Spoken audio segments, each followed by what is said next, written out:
Di bagian barat Pulau Jawa, tersembunyi sebuah desa kecil yang tidak tercatat dalam banyak peta.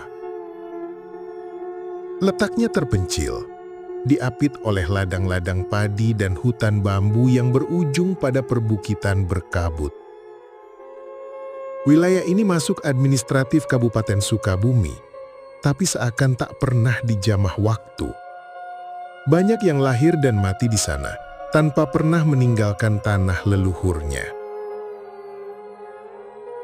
Orang-orang kota mungkin menganggap tempat seperti itu hanya legenda, tapi mereka yang tinggal di sana tahu, beberapa hal memang tidak untuk dibagi dengan dunia luar. Di pinggir desa itu berdiri sebuah pohon beringin tua. Batangnya sebesar pelukan 5 orang dewasa. Akarnya merambat liar ke tanah, menyembul keluar seperti urat nadi dari bumi. Tidak ada yang berani menebangnya, bahkan menyentuhnya pun dihindari. Pohon itu punya nama, tapi tidak ada yang mau menyebutnya. Hanya para sesepuh yang tahu cerita lengkapnya, dan mereka pun memilih diam. Namun sebagaimana semua hal yang dikubur oleh waktu, rahasia selalu mencari jalan untuk muncul ke permukaan. Cerita ini dimulai dari suara. Bukan suara angin, bukan suara binatang malam, tapi suara dari dalam tanah. Lirih, memanggil pelan dari arah pohon beringin itu. Pada tahun 1998, sebuah keluarga kecil pindah kembali ke desa itu. Mereka adalah keturunan dari salah satu sesepuh desa yang dulu turut mengikat perjanjian dengan penunggu pohon itu. Tapi mereka tidak tahu apa-apa. Anak-anak mereka bermain di bawah akar. Ibu mereka membasuh pakaian di sungai yang mengalir di dekat sana. Dan bapaknya membangun saung kecil, tepat di bawah naungan beringin keramat itu. Malam pertama, hujan turun tanpa suara. Tidak ada angin, tidak ada gemuruh petir. Tapi pintu rumah terbuka sendiri, tikar digulung sendiri, dan bayangan hitam berdiri diam di sudut dapur menghadap keluar.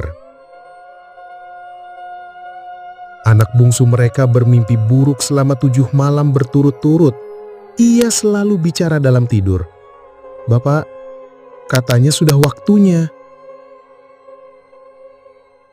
Warga mulai gelisah, lumbung desa mulai berbau anyir. Sumur tua yang dulu kering tiba-tiba penuh air hitam, dan seekor anjing peliharaan tetangga ditemukan mati di pekarangan keluarga itu. Lehernya tertarik akar, matanya menatap ke arah pohon. Semua kejadian itu seperti mengulang sesuatu dari masa lalu yang seharusnya tidak pernah diungkit. Tapi keluarga itu tidak tahu. Mereka pikir itu hanya kebetulan. Mereka tidak tahu bahwa dahulu sesuatu dikorbankan untuk menghentikan beringin itu menelan jiwa. Dan sekarang pohon itu lapar lagi. Apakah yang sebenarnya bersemayam di dalamnya? Dan siapa yang akan menjadi korban berikutnya? Selamat datang di Ruang Sunyi.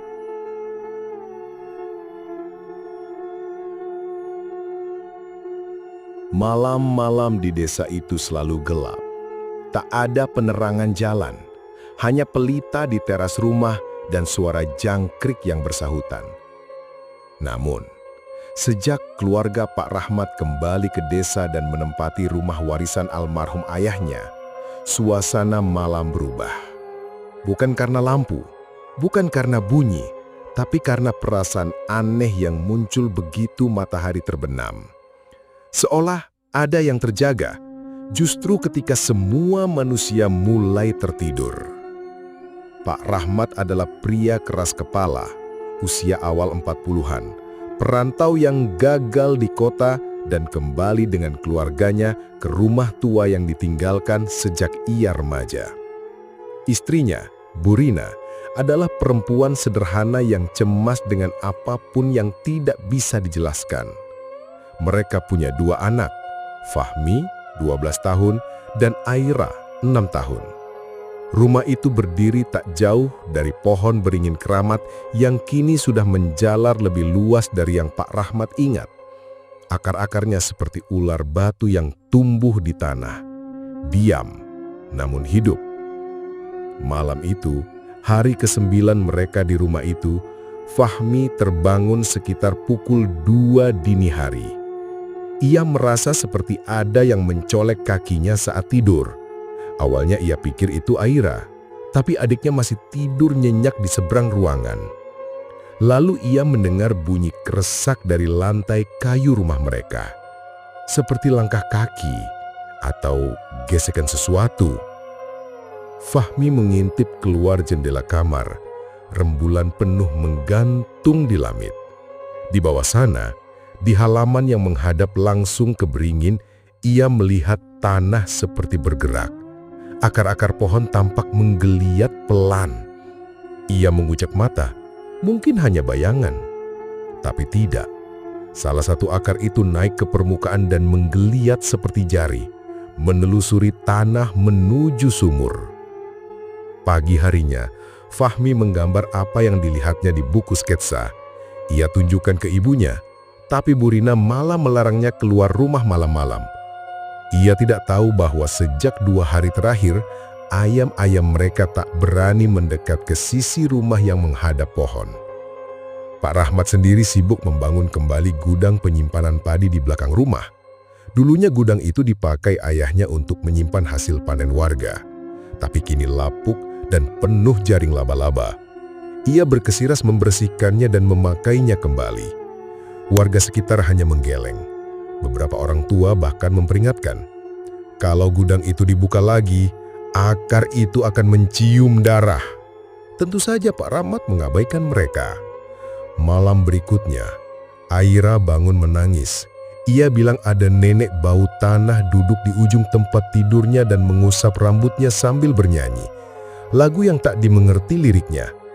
Suaranya sangat pelan dan menyesakkan dada. Pak Rahmat menganggap itu cuma mimpi anak-anak. Tapi keanehan semakin sering terjadi. Lumbung padi tiba-tiba mengeluarkan bau busuk. Tikus-tikus keluar berlarian ke arah sungai, seolah melarikan diri dari sesuatu yang datang dari bawah. Dan air sumur berubah keruh, berwarna seperti teh, meski tidak ada hujan selama seminggu. Warga mulai membicarakan keluarga itu. Satu persatu pasti hilang, kata Mbah Rojin, sesepuh desa yang dulu ikut dalam ritual pemagaran gaib di sekitar beringin. Suatu malam, Pak Rahmat terbangun karena suara seperti gigi menggeret batu. Ia bangun, mengambil senter, dan turun ke dapur. Lantai belakang rumahnya yang berbatas langsung dengan area pohon beringin sudah retak. Kayunya menjulur ke bawah, dan ada sesuatu yang tampak mengintip dari celah itu. Mata, tapi bukan mata manusia. Ia menyorot senter. Mata itu menghilang, tapi dari celah kayu terlihat akar kecil merambat ke dalam rumah. Ia menyumpah pelan, lalu mengambil parang dan memotong akar itu. Seolah tidak terima, lampu rumahnya langsung padam. Angin kencang berhembus dari dalam rumah, bukan dari luar. Keesokan harinya, warga menemukan anak kambing yang semalam diikat di pohon belakang masjid tergeletak mati. Lehernya patah dan tubuhnya tertarik ke arah rumah Pak Rahmat. Bekas seretan di tanah sangat jelas, tapi tidak ada jejak kaki. Hanya bekas lilitan akar. Pak Rahmat makin marah. Ia pergi ke kepala dusun dan minta jawaban. Kenapa kalian semua bertingkah seolah ada yang salah dengan pohon itu? Pohonnya pohon, Pak.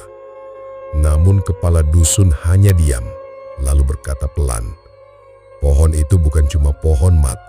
Itu penanda. Dahulu pernah ada yang dikurung di sana, supaya tidak keluar lagi. Tapi kau bangunkan lagi rumah di bawah naungannya. Kau ganggu akar-akar yang selama ini kita biarkan tidur. Pak Rahmat menolak percaya. Tapi malam berikutnya, sesuatu yang lebih besar terjadi. Fahmi menghilang. Tak ada yang tahu kapan ia keluar rumah. Pintu tak terkunci dan jendela kamarnya terbuka. Di bawah pohon beringin ditemukan sendal jepit miliknya. Salah satu tertancap di antara akar yang menjulur, seolah tertelan. Tapi tidak ada jejak lain, tidak ada suara, tidak ada tanda-tanda perlawanan. Hanya pohon yang diam, berdiri, seolah mengunyah sesuatu, dan dari celah-celah kulit pohonnya tampak basah, seperti darah. Sejak kepergian Fahmi yang tak pernah kembali, rumah itu berubah menjadi kuburan yang belum dikubur. Aira tidak lagi tertawa. Bu Rina nyaris tak pernah bicara. Dan Pak Rahmat semakin keras kepala, semakin menolak kenyataan. Tetangga mulai menjaga jarak. Tidak ada yang berani menatap rumah itu lebih dari 5 detik. Bahkan tukang sayur yang biasa lewat, kini memilih memutar arah. Rumah itu dianggap sudah ditelan akar. Tapi tidak bagi Bu Rina. Seminggu setelah hilangnya Fahmi, Bu Rina mulai mendengar suara. Awalnya hanya bisikan lirih ketika ia sedang mencuci baju di sumur. Bu, pulangkan aku. Suara itu terdengar seperti berasal dari dalam sumur, tapi ketika ia mengintip ke dalam, hanya ada bayangan dirinya sendiri yang bergetar di permukaan air keruh. Beberapa malam kemudian ia bermimpi berdiri di bawah pohon beringin. Pohonnya terus tumbuh, batangnya merekah, dan dari celah batang itu keluar tangan kecil, pucat, dingin, berlumur tanah. Bu, jangan biarkan dia menguburku di sini. Bu Rina terbangun sambil menangis. Ia mulai yakin ada yang harus dilakukan, sesuatu yang tidak bisa dijelaskan logika. Maka diam-diam ia pergi ke rumah Mbah Rojin, lelaki tua yang dikenal sebagai penjaga pamali desa. Lelaki yang dulu ikut menanam batu pemagaran di bawah pohon beringin itu. Mbah Rojin tidak langsung menyambut. Ia hanya memandang Bu Rina lama sebelum akhirnya berkata, "Kau datang, artinya dia sudah mulai bicara yang di bawah tanah itu." Bu Rina gemetar. "Kami dulu pernah menyegel akar pohon itu. Ada yang dikurung di bawahnya, bukan hantu, tapi bagian dari dunia yang tak boleh disentuh. Ketika dulu terjadi kekeringan panjang, ada warga yang nekat mengorbankan darah di sana. Dan sejak itu, akar pohon itu hidup, mencium darah, menelan suara, dan menumbuhkan daging dari rasa kehilangan." Mbah Rojin lalu membuka kotak kayu tua, mengeluarkan segenggam tanah hitam pekat dan seutas tali berlumur jelaga. "Kalau kau benar ingin bicara dengan anakmu, ada satu cara, tapi jangan lakukan di rumah, jangan lakukan sendirian." Tapi Bu Rina sudah putus asa. Malam itu, saat Pak Rahmat pergi tidur, ia membawa tali itu ke belakang rumah. Ia gali sedikit tanah dekat akar, taburkan tanah hitam itu, dan lilitkan tali ke pergelangan tangan kanannya.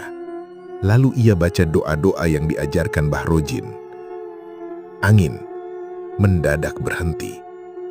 Suara jangkrik lenyap, dan tanah bergerak. Akar yang semula diam tiba-tiba mencuat ke permukaan, menjulur ke arah Bu Rina, seolah menuntut sesuatu. Ia nyaris berteriak, tapi tubuhnya terasa kaku. Lalu dari dalam tanah terdengar suara.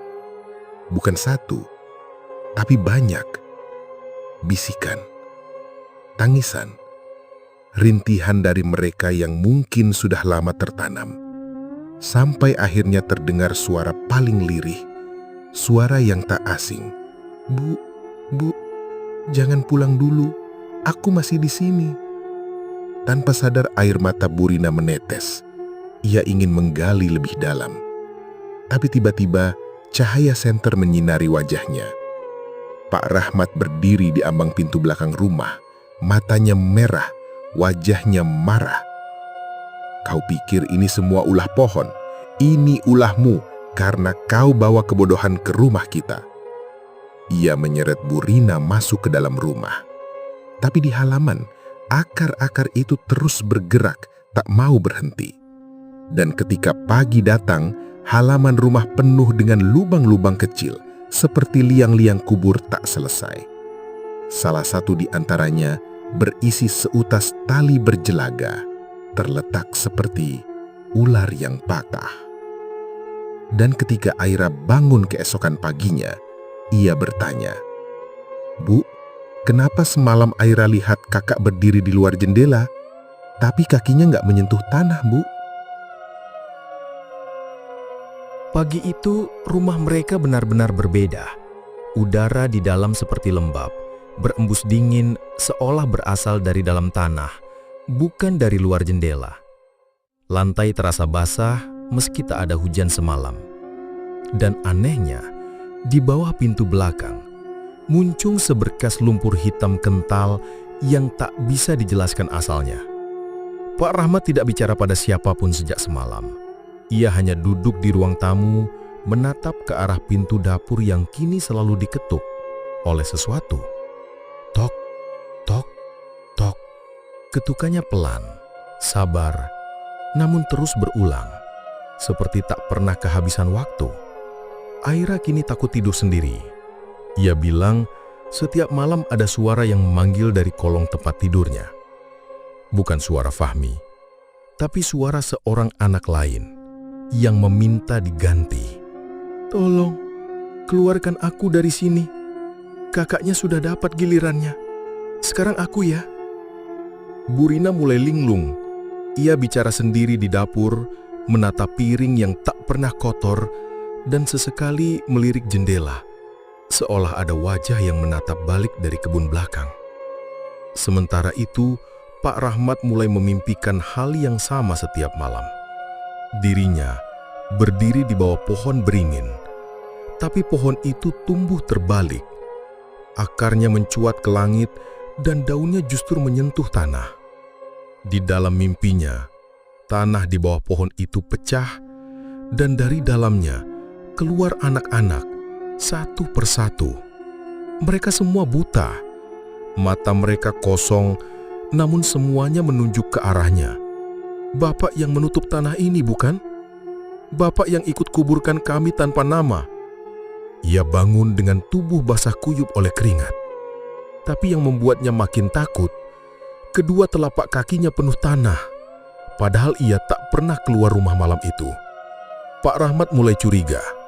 Ia kembali mencari Mbah Rojin, memaksa lelaki tua itu untuk menjelaskan semuanya. Mbah Rojin hanya menggeleng pelan. "Bukan aku yang membuka, tapi kalian. Rumahmu berdiri terlalu dekat dengan lingkar akar itu. Waktu hujan turun bulan lalu, airnya menyusup ke dalam, membasuh kembali tanah segel yang pernah kami tanam. Dan begitu itu terjadi, pohonnya bangun." Pak Rahmat marah. "Kalau kau tahu ini bisa terjadi, kenapa tak bilang dari dulu?" "Karena yang dulu pernah dikubur di sana adalah keputusan seluruh desa. Bukan hakku untuk bicara." Diam, sunyi, sampai Mbah Rojin berkata lirih, "Ada satu cara menenangkan mereka, tapi tak ada jaminan kalian selamat." Ia menjelaskan tentang lelakon akar, ritual kuno Jawa Barat yang konon hanya dilakukan saat sebuah pohon dianggap sudah menelan jiwa manusia. Dalam ritual ini, pohon tak ditebang, melainkan diberi tubuh pengganti. Bukan persembahan, tapi tukar nyawa. Pak Rahmat menolak. "Kau gila." Tapi saat ia pulang malam itu, ia mendapati rumahnya dalam keadaan tak terkunci. Pintu depan terbuka pelan, seperti digerakkan angin. Di dalam tak ada suara, bahkan napas pun nyaris tak terdengar. Lantai rumah penuh jejak lumpur kecil, jejak telapak kaki anak-anak dari arah kamar Aira menuju ke ruang tamu dan berhenti tepat di depan tempat ia berdiri. Ketika ia memanggil nama istrinya, tak ada sahutan.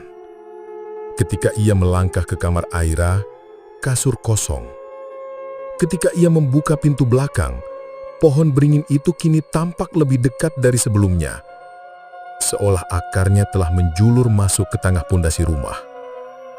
Di tengah halaman, Aira berdiri sendiri. Wajahnya menghadap ke pohon. Mulutnya berbisik. "Bapak, kakak bilang waktunya sudah dekat. Katanya nanti ada yang gantiin dia, supaya dia bisa tidur." Lalu tiba-tiba dari dalam rumah, terdengar suara gemuruh. Seperti tanah yang digali dari bawah. Dan pintu-pintu mulai terbuka sendiri, satu persatu. Malam itu, hujan turun tiba-tiba. Tidak deras, tapi derasnya bukan dari langit, melainkan dari bawah tanah. Lantai rumah Pak Rahmat mulai retak, dan dari celah-celah sempit itu keluar air bercampur lumpur. Akar-akar pohon menjulur seperti ular kelaparan, merambat ke tembok, ke langit-langit, bahkan ke kamar mandi. Seolah rumah itu sedang diambil alih oleh sesuatu yang jauh lebih tua dari waktu. Burina hanya berdiri di pojok dapur, memeluk dirinya sendiri. Matanya kosong. Saat Pak Rahmat mengguncangnya dan berteriak, ia hanya menjawab pelan. "Aku dengar suara anak-anak. Mereka bilang rumah ini dulunya bukan rumah, tapi lubang besar tempat semua dosa dikubur." Pak Rahmat ingin membawa Aira pergi, tapi begitu ia membuka pintu depan, seluruh halaman sudah tidak tampak lagi. Hanya kabut, akar, dan satu bayangan hitam berdiri di antara pohon beringin dan pagar rumah. Sosok itu tinggi, sangat tinggi, dan mengenakan kain kafan kotor yang terseret di tanah. Tapi wajahnya tidak terlihat, hanya satu suara terdengar dari arah itu. "Kalian bukan orang pertama, dan tidak akan jadi yang terakhir." Pak Rahmat menutup pintu keras-keras. Ia tahu ini bukan lagi sekedar pohon keramat, tapi pusara yang belum selesai. Di dalam kamar Fahmi, ia menemukan sesuatu yang aneh. Coretan di dinding yang tak pernah mereka lihat sebelumnya, tertulis dengan spidol hitam. Ayah tahu, yang dikubur di bawah rumah ini bukan mayat, tapi rahasia. Saat itulah, ia akhirnya sadar. Yang ditutup oleh para sesepuh desa dahulu bukan sekedar pohon keramat atau tempat pesugihan, tapi tempat persembunyian dari kejahatan yang mereka sendiri lakukan. Malam demi malam, Pak Rahmat mulai bermimpi tentang masa lalu desa. Sebuah kilas balik perlahan mengungkap semuanya. Dulu sekali, di masa pemberontakan dan huru-hara yang tak tercatat sejarah, ada satu kelompok yang disebut anak-anak sunyi. Mereka bukan yatim piatu, bukan pula korban perang. Mereka adalah anak-anak yang dianggap tidak suci. Anak hasil pemerkosaan, anak yang lahir dari ritual gelap, atau anak yang lahir cacat dan dianggap membawa kutukan.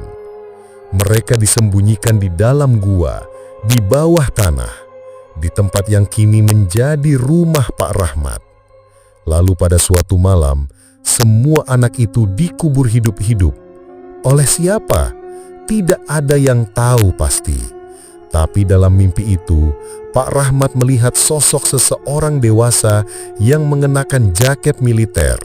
Wajahnya samar, tapi dari suaranya, ia tahu itu suara almarhum ayahnya.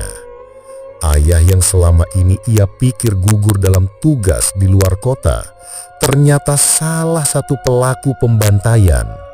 Dan lebih mengerikannya lagi, Pak Rahmat adalah anak dari lelaki yang menyegel neraka di tanah itu. Kini semuanya masuk akal.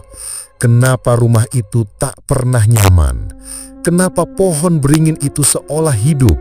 Dan kenapa anaknya, Fahmi, yang paling peka, menjadi yang pertama dipanggil? Ketika ia menceritakan semua ini pada Mbah Rojin, lelaki tua itu hanya duduk diam, meneteskan air mata. Sudah aku bilang, rumah itu terlalu dekat. Tapi sebenarnya bukan pohon yang memanggil keluargamu, melainkan masa lalu ayahmu sendiri. Darahnya masih ada dalam dirimu, dan apapun yang dulu disembunyikan, kini ingin ditemukan kembali. Pak Rahmat bergetar. Kalau begitu, bagaimana aku bisa menghentikan ini? Mbah Rojin menjawab, bukan kamu yang harus menghentikannya, tapi orang yang paling bersalah. Pak Rahmat menunduk. Ayahku sudah mati. Kalau begitu, kau tahu apa yang harus kau lakukan. Pagi itu, untuk pertama kalinya dalam beberapa hari, matahari menyelinap lewat celah dedaunan beringin. Tapi sinarnya tidak menghangatkan. Rumah Pak Rahmat kini sunyi, terlalu sunyi, seperti hutan sebelum badai. Aira belum bicara sepatah kata pun. Sejak malam itu, ia duduk di sudut kamar Fahmi sambil memeluk boneka rusak yang ia temukan terkubur di bawah lantai. Boneka itu tua, lusuh, dan anehnya mengenakan kain dari seragam sekolah dasar zaman dulu. Di leher boneka itu tergantung lempengan besi kecil, seperti penanda militer, bertuliskan satu kata, jiwa. Pak Rahmat memandangi benda itu seperti melihat hantu. Ia ingat, ayahnya dulu pernah memakai kalung seperti itu. Ia pikir hanya penanda uni tentara biasa. Tapi ketika ia memperhatikan baik-baik, besi itu ternyata bukan asli, melainkan logam kampung yang dipipihkan, lalu dipaku paksa. Pak Rahmat pergi ke Mbah Rojin. Wajahnya seperti mayat hidup. Aku sudah lihat semuanya, Mbah, ujarnya pelan. Ayahku, dia ikut mengubur anak-anak itu. Bukan karena dia jahat, tapi karena mereka takut. Takut anak-anak sunyi itu tumbuh besar dan membawa aib. Tapi membunuh tetap membunuh. Mbah Rojin mengangguk lelah. Kau tahu kenapa rumah itu tak pernah bisa tenang? Karena tak satu pun dari anak-anak itu dimakamkan dengan nama. Mereka tidak punya batu nisan, tidak punya doa, bahkan tulangnya pun ditimpa rumah. Dan sekarang mereka memanggil siapapun yang punya darah dari pelaku. Pak Rahmat terdiam. Aku juga pelaku, Mbah. Kau bukan pelaku, tapi darahmu membawa utangnya. Lalu, dengan suara seperti gumaman yang tak ingin diucapkan, Mbah Rojin berkata, kubur ayahmu di sana, tepat di bawah pohon beringin itu, dan sebut satu demi satu nama anak-anak yang kau lihat dalam mimpimu. Itulah satu-satunya jalan untuk menutup pusaran ini. Pak Rahmat menggeleng. Tapi ayahku sudah dikubur di Taman Pahlawan. Aku tak bisa. Mbah Rojin menatapnya tajam. Bisa.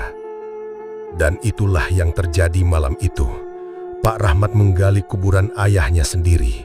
Diam-diam, tanpa izin keluarga. Ia tak peduli sanksi hukum atau dosa. Karena yang akan ia lunasi malam itu bukan hukum manusia, tapi hukum tanah. Dengan dibantu satu orang tukang gali kubur yang buta, yang tidak bisa bersaksi siapa pelakunya, ia membawa peti jenazah ayahnya kembali ke kampung. Aira dan Bu Rina menunggu di dalam rumah.